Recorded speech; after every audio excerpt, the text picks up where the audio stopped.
ഇനി ഒരിക്കലും ഞാൻ ഗിരിയേട്ടനെ ബുദ്ധിമുട്ടിക്കില്ല. നിന്റെ ചെറിയമ്മ ആള് കൊള്ളാലോ. നിന്റെ കല്യാണത്തിന്റെ പേരും പറഞ്ഞ് എത്ര രൂപ അവർ അടിച്ചു മാറ്റിയത്? എന്ത് ചെയ്യണ ഗിരിയേട്ടാ, എന്നെ വളർത്തി വലുതാക്കിയ സ്ത്രീയായി പോയില്ലേ. വന്ന് സങ്കടം പറയാൻ ഞാനല്ലാതെ വേറെ ആരാ ചെറിയമ്മയ്ക്കുള്ളത്? എന്തായാലും ഇതിത്തിരി ഓവറാ. ഇതാ ഞാൻ പറഞ്ഞത്, അർഹതയില്ലാത്ത ജീവിതം എനിക്ക് കിട്ടിയതെന്ന്. എന്റെ ഒരു ജീവിത നിലവാരം വെച്ച് മാസ ശമ്പളത്തിന് ജോലി ചെയ്യുന്ന ആരെങ്കിലും ആയിരുന്നു എനിക്ക് കിട്ടേണ്ടിയിരുന്നത്. ഗിരിയേട്ടൻ എന്നെ കല്യാണം കഴിച്ചപ്പോ ഞാൻ ഒരുപാട് സന്തോഷിച്ചു.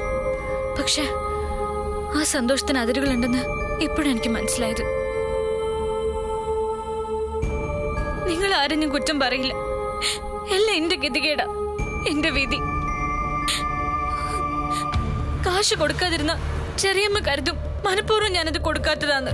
കൊടുത്ത നിങ്ങൾ കരുതും ഞാൻ ആവശ്യമില്ലാതെ ചെറിയമ്മ സഹായിക്കുകയാണെന്ന്. എന്ത് ചെയ്യുന്ന എത്ര ആലോചിച്ചിട്ടും എനിക്ക് മനസ്സിലാവുന്നില്ല.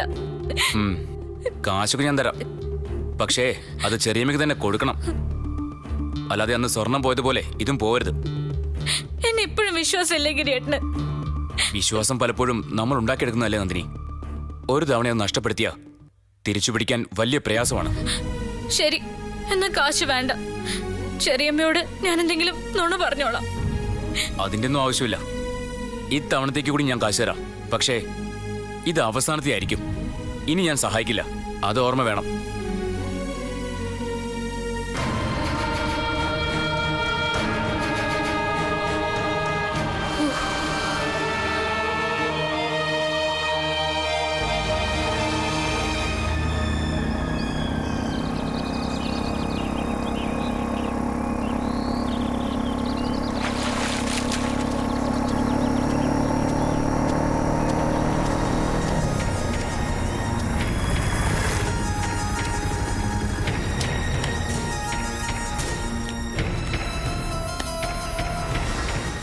ഇത് 1 ലക്ഷം രൂപയുണ്ട്. ഇനി എന്റെ കയ്യിൽ നിന്ന് 1 രൂപ പോലും പ്രതീക്ഷിക്കരുത്. 1 ലക്ഷം തീരെ കുറഞ്ഞു പോയല്ലോ. എന്നാലും സാരമില്ല, തൽക്കാലം ഇത് വെച്ച് അഡ്ജസ്റ്റ് ചെയ്യാം. ഇനി എന്നെ കാണാൻ വരരുത്. എന്ന് പറഞ്ഞാൽ എങ്ങനെയാ? എനിക്ക് കാണണമെന്ന് തോന്നുമ്പോ ഞാൻ കാണാൻ വരും. നീ എന്നെ മറന്ന പോലെ എനിക്ക് നിന്നെ മറക്കാൻ പറ്റുമെന്ന് തോന്നുന്നില്ല. ഇത് ചതിയാ. കാശ് തന്നാ പൊയ്ക്കോളന്നല്ലേ ജയൻ വാക്ക് തന്നിരുന്നത്. എന്നെ കല്യാണം കഴിക്കാന്ന് നീയും വാക്ക് തന്നിരുന്നു. നിനക്ക് തെറ്റിക്കാം, എനിക്ക് തെറ്റിക്കാൻ പാടില്ല. അതെവിടത്തെ ന്യായ? പേടിക്കണ്ട, ഞാൻ നിന്നെ ഉപദ്രവിക്കൊന്നുമില്ല. ഉപദ്രവിച്ച ഒരു കത്തെഴുതി വെച്ച് ഞാൻ ചത്തുകളയും. നീയോ ചാവാനോ? ആ പേടി ഏതായാലും എനിക്കില്ല. ഒരു കാശുകാരനെ കണ്ടപ്പോ എന്നെ മറന്നവളാ നീ. നീ ചാവോന്ന് ഞാൻ ഒരിക്കലും വിശ്വസിക്കുന്നില്ല. എന്നെ ജീവിക്കാൻ അനുവദിച്ചില്ലെങ്കിൽ പിന്നെ ഞാൻ എന്ത് ചെയ്യും? ഞാൻ നിന്നെ ഉപദ്രവിക്കില്ല എന്ന് പറഞ്ഞല്ലോ. നീ എന്നോട് കാണിച്ചതുപോലെ തിരിച്ചു കാണിക്കാനായിരുന്നെങ്കിൽ എനിക്ക് വേറെ എന്തൊക്കെ ചെയ്യായിരുന്നു. ചെയ്യാതിരുന്നത് ഞാൻ നീ അല്ലാത്തതുകൊണ്ടാ. കുറച്ചു കാലം നമ്മൾ തമ്മിൽ ഇഷ്ടത്തിലായിരുന്നു എന്ന തോന്നല് നിനക്കില്ലെങ്കിലും എനിക്കുണ്ട്. ആ ഒരു ഒറ്റ കാരണം കൊണ്ടാ നീ രക്ഷപ്പെട്ടു പോകുന്നത്.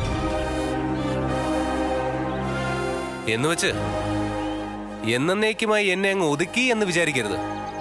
നിന്റെ അത്രയും ബുദ്ധി ഇല്ലെങ്കിലും ഞാൻ മണ്ടനൊന്നുമല്ല. അത് ഓർമ്മ വേണം എപ്പോഴും. മനസ്സിലായോടി വഞ്ചകി? പൊയ്ക്കോ, തൽക്കാലം പോയി രക്ഷപ്പെട്ടോ.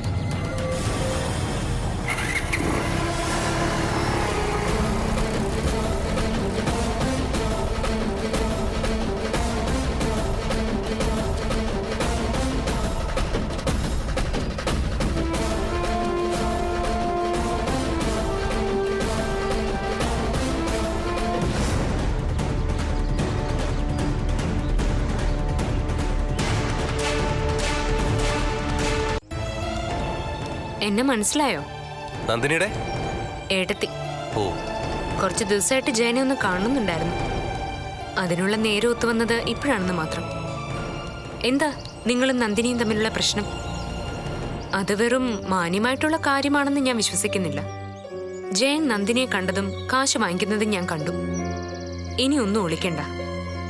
അല്ലെങ്കിൽ ഒളിക്കാൻ എനിക്കും താല്പര്യമില്ല. നന്ദിനി ഞാനും തമ്മിൽ ഇഷ്ടത്തിലായിരുന്നു. വിവാഹം കഴിക്കണമെന്ന് തീരുമാനിച്ചതുവാ. മതി, പറഞ്ഞെടുത്തോളം മതി. ബാക്കി എനിക്ക് ഊഹിക്കാം. ആ ആഗ്രഹം നടന്നില്ല. അതിന്റെ പേരിൽ ഭീഷണിപ്പെടുത്തി മുൻ കാമുകിയായ നന്ദിനിയുടെ കയ്യിൽ നിന്നും കാശ് അടിച്ചു മാറ്റുന്ന കലാപരിപാടിയാണ് ജയൻ ഇപ്പൊ നടത്തിക്കൊണ്ടിരിക്കുന്നത്. കാശ് അടിച്ച് മാറ്റുന്നതല്ല, പണ്ട് ഞാൻ അവൾക്ക് കൊടുത്ത പണം തിരിച്ചു വാങ്ങുന്നതാണ്. എന്റെ കാശുകൊണ്ട് അവള് പഠിച്ചത്. എന്തൊരു നിലവാരമില്ലാതെ ജയ താനീ സംസാരിക്കുന്നത്. പഠിക്കാൻ കൊടുത്ത കാശ് ലോണൊന്നും ആയിരുന്നില്ലല്ലോ തിരിച്ചു വാങ്ങിക്കാൻ. മോശമായത്. തന്നെ പോലുള്ള ചെറുപ്പക്കാര് ഒരിക്കലും ഇങ്ങനെയൊന്നും പെരുമാറാൻ പാടില്ല. എന്റെ ഭാഗത്ത് ന്യായമുണ്ട്. എന്നെ കല്യാണം കഴിക്കാൻ അവള് വാക്കുന്നതല്ലേ? എന്നിട്ട് എന്നോടൊന്ന് പറയാണ്ട് കൂടിയാ അവൾ ഈ കല്യാണത്തിന് സമ്മതിച്ച. ശരിക്കും എന്നെ വഞ്ചിച്ചു. വഞ്ചിച്ച ഒരാളോട് ഞാൻ എന്തിനാ മാന്യമായിട്ട് പെരുമാറുന്നേ? ചതിക്ക് ചതി, അതാ എന്റെ ലൈൻ. ജയന്റെ വികാരം എനിക്ക് മനസ്സിലാവും. കഴിഞ്ഞതൊക്കെ കഴിഞ്ഞു, അതെല്ലാം മറക്കണം. കാശ് മുഴുവൻ കിട്ടിയില്ലേ, അതുകൊണ്ട് ജയൻ സ്ഥലം വിടണം. ഇനി അവളുടെ പുറകെ നടന്ന് ശല്യം ചെയ്യരുത്. ചെയ്താ എന്ത് ചെയ്യും? ഇടിച്ചിട്ട് മുഖത്തെ ഷേപ്പ് ഞാൻ മാറ്റും. എന്നെ നിനക്ക് ശരിക്കും അറിയില്ല. നീ ആരാ നടന്നിന്റെ വിചാരം? മര്യാദക്കാണെങ്കിൽ ഞാനും മര്യാദക്കാ, അല്ലെങ്കിൽ ഉണ്ടല്ലോ. എന്നെ നിങ്ങൾക്ക് എന്തും ചെയ്യാം, പക്ഷെ ഞാൻ പിന്മാറില്ല. പിന്മാറും. ഞാൻ പ്രതീക്ഷിച്ച കാശ് കിട്ടിയാ പിന്മാറും. ജയ, അവളൊരു പാവാ. ശരിയായിരിക്കും, അവള് ജയനെ ചതിച്ചു കാണും. പറ്റിപ്പോയി. അതിനെ തിരുത്താനൊന്നും പറ്റില്ലല്ലോ. അതുകൊണ്ട് ദയവ് ചെയ്ത് അവളെ വിട്ടേക്ക്. അവളിപ്പോ ഒരു കുടുംബമായിട്ട് ജീവിക്കല്ലേ, എന്തിനാ അത് തകർക്കുന്നത്? അതുകൊണ്ട് ജയൻ എന്താ കിട്ടാൻ പോകുന്നത്?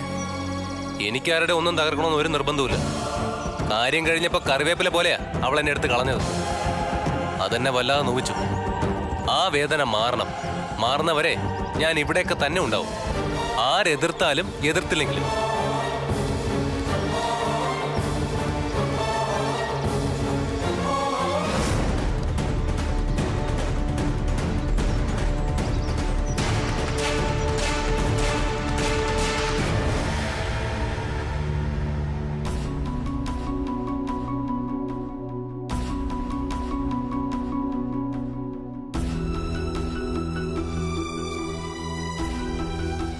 എവിടെ പോയതാ? പുറത്ത്. ചെറിയമ്മയെ കാണാനായിരിക്കും. അതെ. എന്നിട്ട് കണ്ടോ? കണ്ടു. കാശ് കൊടുത്തോ? കൊടുത്തു. ചെറിയമ്മയ്ക്ക് സന്തോഷമായി കാണുമല്ലോ. പിന്നെ സന്തോഷിക്കാതിരിക്കോ? ഭയങ്കര ക്ഷീണം, എനിക്കൊന്ന് കിടക്കണം. ആരാ ഈ ജയൻ?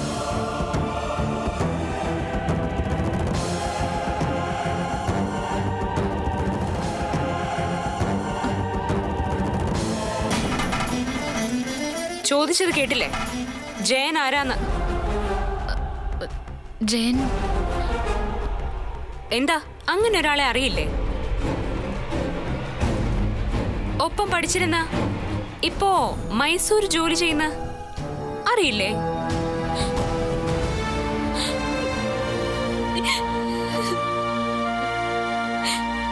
ഏട്ടത്തി എന്നോട് ക്ഷമിക്കണം. മനഃപൂർവ്വം ഞാനൊന്നും പറയാതിരുന്നത്. ജയനും ഞാനും തമ്മിൽ ഇഷ്ടത്തിലായിരുന്നു. കല്യാണം കഴിക്കണമെന്ന് ഞങ്ങൾ ആഗ്രഹിച്ചിരുന്നു. പഠിച്ചിരുന്ന കാലത്ത് ജയൻ എന്നെ ഒരുപാട് സഹായിച്ചിരുന്നു സാമ്പത്തികമായിട്ട്. ചെറിയ മുണ്ടാക്കിയ കടങ്ങൾ തീരാതെ എന്റെ കല്യാണം നടക്കില്ലെന്ന് പറഞ്ഞപ്പോ മൈസൂരിലൊരു തോട്ടത്തില് ജയൻ ജോലിക്ക് പോയി. കടം തീർക്കാനുള്ള കാശുണ്ടാക്കി വരുന്ന ജയൻ പറഞ്ഞത്. അയാൾ അവിടെ ചെന്ന് കാശുണ്ടാക്കാൻ തുടങ്ങി. ആ സമയത്താ നിനക്ക് ഗിരിയുടെ ആലോചന വന്നത്. ജയനെ വേണോ ഗിരിയെ വേണോ എന്ന് തൂക്കി നോക്കിയപ്പോ ഗിരിയുടെ തട്ടിനായിരുന്നു ഭാരം കൂടുതൽ. അതുകൊണ്ട് അത്രയും നാളും സ്നേഹിച്ച ജയനെ മറന്ന് നീ ഗിരിയെ വിവാഹം കഴിച്ചു. ശരിയാ.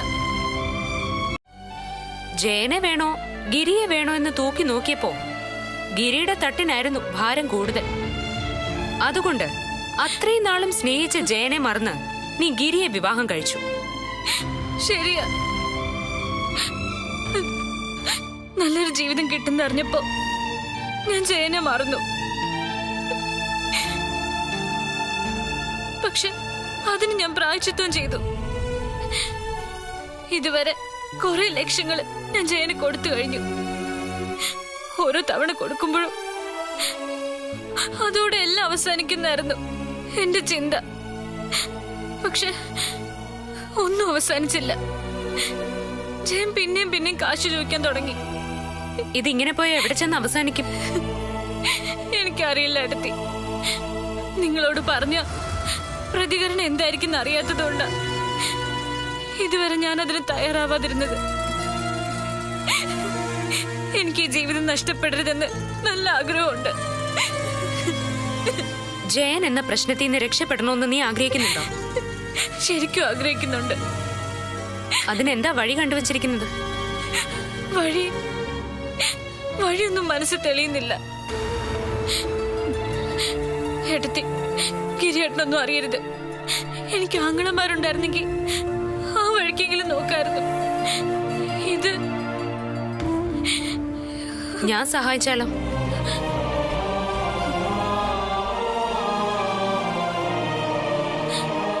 എന്താ വിശ്വാസം വരുന്നില്ലേ? ഇരു ചെവി അറിയാതെ ആ പ്രശ്നം നമുക്ക് തീർക്കാം. എങ്ങനെ? അതൊക്കെ പറയാം. പക്ഷെ അതിനു മുമ്പ് എനിക്കൊരു കാര്യം അറിയണം. ഞാൻ പറയുന്നത് അതേപടി അനുസരിക്കാൻ നീ തയ്യാറാവണം. തയ്യാറാ. അവസാനം വാക്ക് മാറില്ലല്ലോ? ഇല്ല. എന്നാ ധൈര്യമായിട്ടിരിക്കെ. ജയനെ നമുക്ക് ഒതുക്കാം.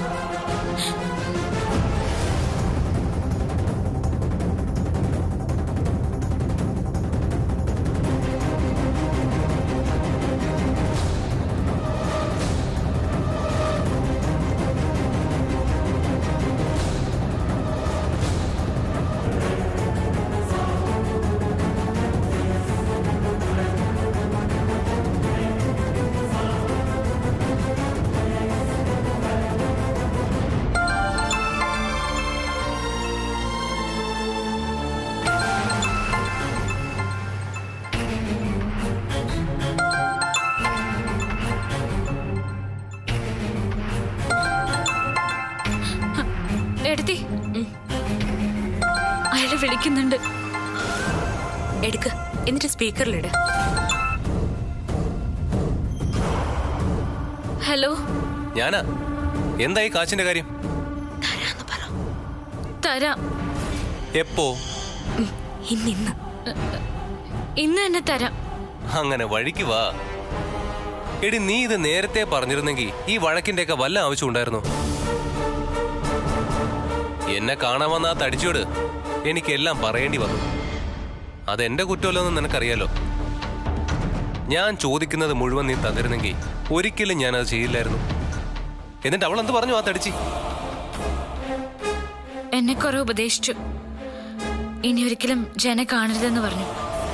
കാണില്ലെന്ന് ഞാൻ ഇടത്തേക്ക് വാക്ക് കൊടുത്തു. എന്തിനാ വാക്കൊക്കെ കൊടുക്കാൻ പോയത്? നമ്മൾ തമ്മിൽ കാണൂല്ലോ. കാണും. ഒരു തവണ കൂടി കാണും. പിന്നെ ഒരിക്കലും ജയനും ഞാനും തമ്മിൽ കാണില്ല. ഞാൻ ചോദിച്ച കാശ് കിട്ടിയ പിന്നെ നമ്മൾ ഒരിക്കലും കാണില്ല. തരാം. ജയൻ ആഗ്രഹിച്ച അത്രയും പണവും ഞാൻ തരാം. സ്ഥലം പറയേ, എവിടെ ഞാൻ വരേണ്ടത്? അത് ഞാൻ മെസ്സേജ് ചെയ്യാം. പിന്നെ ഒരു കാര്യം, എന്നെ ചതിക്കാനാണ് പരിപാടിയെങ്കിൽ മേലും കീഴും നോക്കാതെ ഞാനങ്ങ് പ്രവർത്തിച്ചു കളയും. അറിയാം, ചതിക്കില്ല. ഞാൻ വരും. കാശും കൊണ്ട് ഞാൻ വരും. ഹാ, ഗുഡ് ഗേൾ.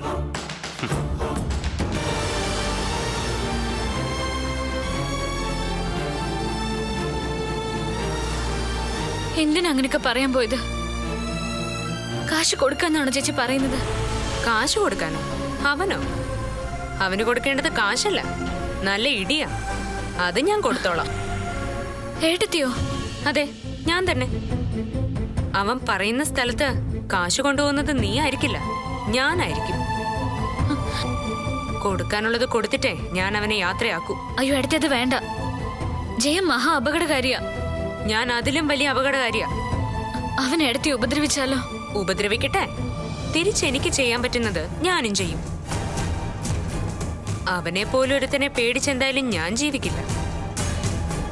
നീ പേടിക്കണ്ട, ഞാൻ അവനെ കൈകാര്യം ചെയ്തോളാം. എടുത്തി, സോറി. എന്തിന്? ഏട്ടത്തിയെ ദ്രോഹിച്ചതിന്. അതൊന്നും സാരമില്ല. തെറ്റ് തെറ്റാണെന്ന് നിനക്ക് ഇപ്പോഴെങ്കിലും മനസ്സിലായല്ലോ, അത് മതി.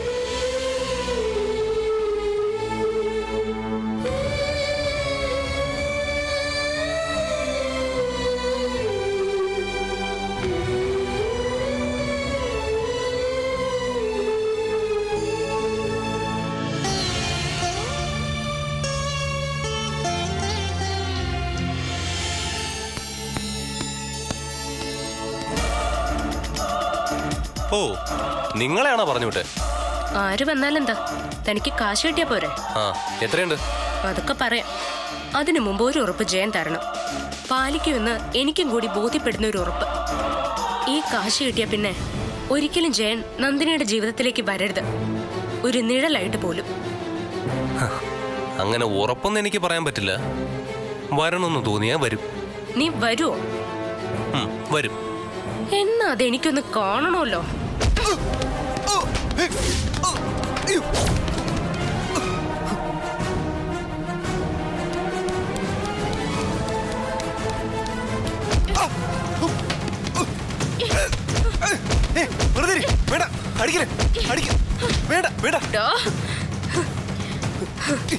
ഇത് ഒരു സാമ്പിളാ.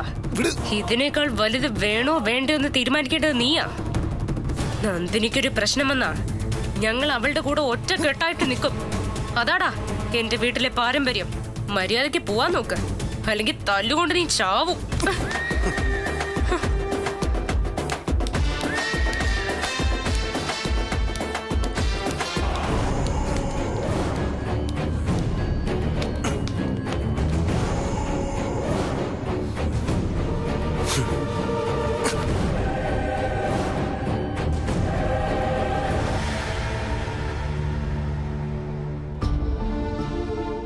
നല്ല ഇടിയായിരുന്നു.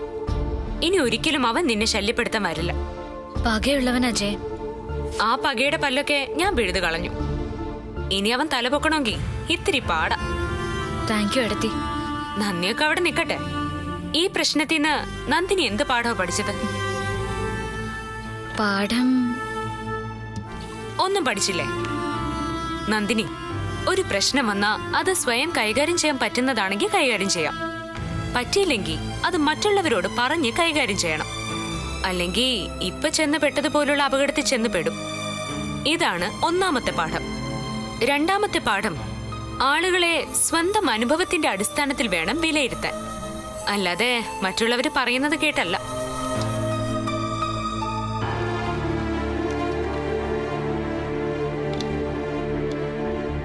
ഞാൻ നിന്നെ സഹായിക്കാനാ നോക്കിയത്. പക്ഷെ നീ എന്നെ സംശയിച്ചു, അവിശ്വസിച്ചു. ആദ്യമേ നീ എന്നോട് സഹകരിച്ചെങ്കിൽ ഇപ്പൊ പോയ കാശ് പോലും പോകാതിരുന്നേനെ. സ്വന്തം വീട്ടുകാരെ കാരണമില്ലാതെ അകറ്റി നിർത്തുന്നവര് എവിടെ ചെന്നാലും രക്ഷപ്പെടില്ല. അതും നീ തിരിച്ചറിയണം. എല്ലാം എനിക്ക് മനസ്സിലായി എടുത്തി. ഇനി എന്റെ ഭാഗത്തുനിന്ന് ഒരു തെറ്റും ഉണ്ടാവില്ല. അതൊന്നും ഞാൻ വിശ്വസിക്കുന്നില്ല. ഒരാളുടെ തനത് സ്വഭാവം പെട്ടെന്നൊന്നും മാറില്ല. തൽക്കാലം മാറിയെന്നൊക്കെ നമുക്ക് തോന്നും. അത് താൽക്കാലികം മാത്രം.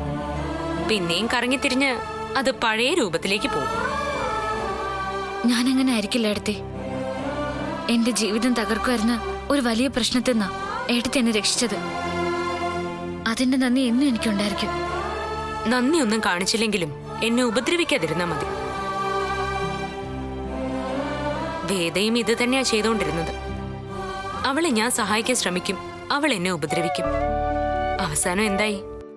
അവളകത്തും ഞാൻ പുറത്തുമായി. നമ്മുടെ പ്രവൃത്തികളാണ് നമ്മുടെ ജീവിതം നല്ലതും ചീത്തയുമായി തിരിക്കുന്നത് എന്ന ബോധം നിനക്കുണ്ടായാ നീ രക്ഷപ്പെടും.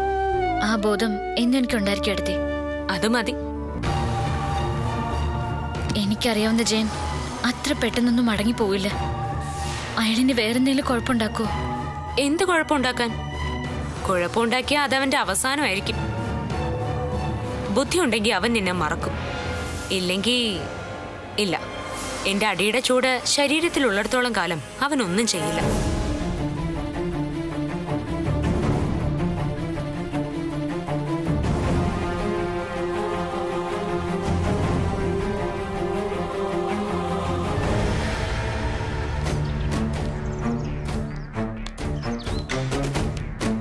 എന്നെ നിങ്ങൾക്ക് പരിചയമില്ല. പക്ഷെ നിങ്ങളുടെ വീട്ടിലെ 2 പേർക്ക് എന്നെ നന്നായിട്ടറിയാം. ഒന്ന് നിങ്ങളുടെ ഭാര്യയ്ക്ക്, 2 ഏട്ടത്തിക്ക്.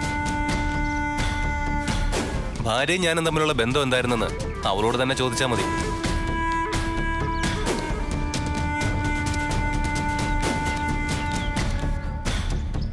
അവൾ എൻ്റെ എല്ലാമായിരുന്നു.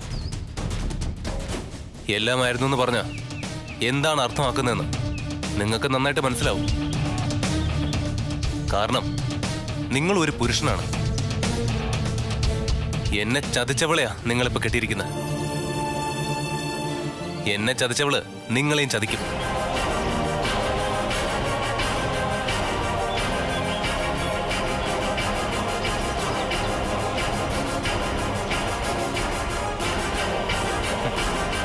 അവൾക്ക് പണമാണ് പ്രധാനം. അങ്ങനെ ഒരുത്തി നമ്മളെ മണ്ടരാക്കി കടന്നു പോകുമ്പോ നമ്മളും ആ രീതി തന്നെ പെരുമാറണ്ടേ? പെരുമാറി. ഞാൻ അവളുടെ കയ്യിൽ നിന്ന് കുറെ കാശ് വാങ്ങി. പക്ഷെ അതുപോരാ, എനിക്ക് ഇനിയും കിട്ടണം. ഇല്ലെങ്കിൽ എന്നെ കൊണ്ട് ചെയ്യാൻ പറ്റുന്നത് മുഴുവൻ ഞാൻ ചെയ്യും. നാറുന്നത് നിങ്ങളായിരിക്കും. എനിക്ക് നിങ്ങളോട് ശത്രുതയില്ല. നിങ്ങൾ നിരപരാധിയാ. ഞാനിതൊന്നും ഒരിക്കലും ഒന്ന് പറയാൻ പാടില്ലായിരുന്നു. പറഞ്ഞത് നിങ്ങളുടെ ഏട്ടത്തി എന്ന് പറഞ്ഞ അവരുടെ കയ്യിലിരിപ്പുണ്ട്. അവൾ എന്നെ തല്ലി. അതെനിക്ക് സഹിക്കാൻ പറ്റിയില്ല. അതുകൊണ്ടാണ് ഞാൻ നിങ്ങളുടെ മുമ്പിൽ വന്നത്.